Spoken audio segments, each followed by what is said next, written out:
Hello everyone. Let's start the last type of the animal tissue, that is nervous tissue.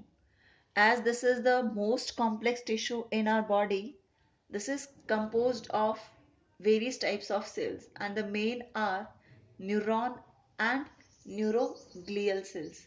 Now this neuron is the structural and functional unit of this nervous system, okay, which we used to call as the nerve cell also.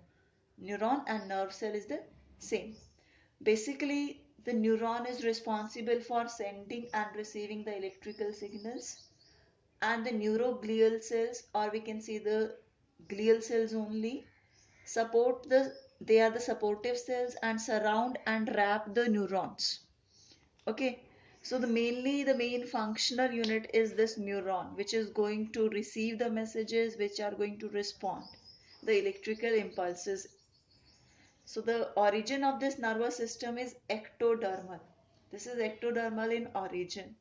So let's just take a brief look of this neuron. Rest of we are going to discuss in the under physiology and control and coordination, the detailed structure about it and function and all. So this particular neuron is consist of various parts, dendrites, these branch-like structures which are responsible for receiving the signals. This complete part, this is the cell body containing the nucleus. As nucleus is responsible for controlling the activities, so whatever the activities are to be there in the neuron, that are controlled by the nucleus. Cell body, it is going to organize and keep the cell functional. Okay, many more things are there inside the neuroplasm, this what we call it cytoplasm of this nerve cell. This long structure, this is called axon. Now this axon can be coated with a sheet of myelin and cannot be coated with that. It can be myelated one, and it cannot be it can be the non-myelated sheath also. Now what is the purpose of this myelin sheath? It increases the speed of the signals. Now this is made up of the Schwann cells, and these Schwann cells are responsible for producing the myelin sheath, or we can say that it help in forming the myelin sheath. Okay, now this axon, this long structure, this is responsible for transferring the signal after receiving it to the next nerve cell. These gaps which are in between the axon, which are not covered by the myelin sheath, these are termed as node of Ranvier. Now these are responsible for the diffusion of the ions. Like, it will help in speeding up the impulses over there, and help in diffusing of few ions from this side to the external spaces over there. Now this is the nerve ending, the external part, end of the this nerve cell.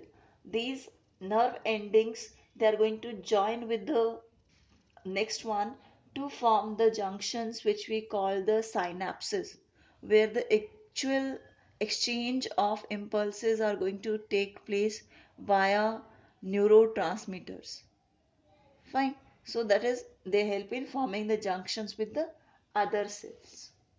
Okay, this is a basic idea about the neuron. Now let's talk about the neuroglial cells. These cells are going to be present in these particular areas. They are going to be present over here. They are also somewhat like different structures are there present in this space. So what they are going to help, they are going to support that, they are going to surround this nerve cell by their presence. And basically, when we talk about these neuroglial cells, these are non-nervous in nature, and 50% of the nervous system is composed of these glial cells. Glials, that glue cells which used to stick over there along with the neurons. Now when we want to discuss the functions of neuroglial cells, they are capable of division. As we know कि neurons, they cannot divide after that particular, like when they are formed once in our body, they're not going to get divide. They don't have the capacity of regeneration. But the neuroglial cells, they are capable of division and help in any kind of repair required in the nervous tissue.